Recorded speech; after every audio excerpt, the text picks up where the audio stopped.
Co je to EUCS? Je to společnost, která s námi nově začala spolupracovat.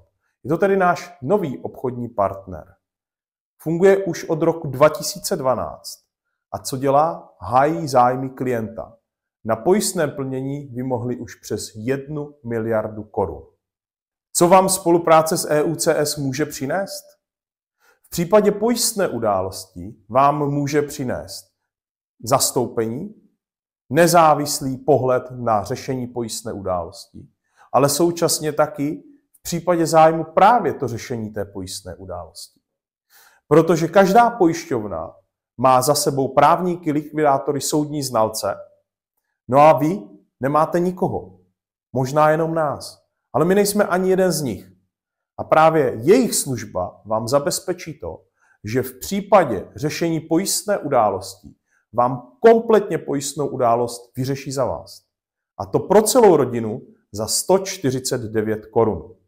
Pojišťovna je totiž jenom podnikatelský subjekt. A samozřejmě to, o co si neřeknete, to nedostanete.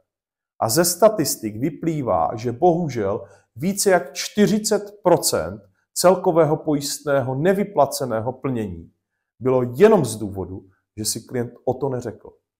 A proč si o to neřekl? No, protože možná ani nevěděl, že si o to má říct.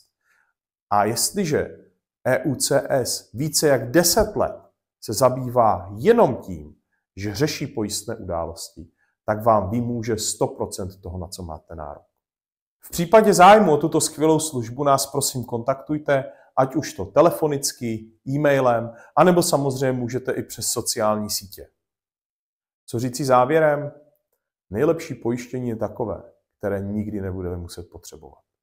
Ale v případě, že už se něco stane, tak budete mít za sebou silného obchodního partnera, který vám se vším pomůže.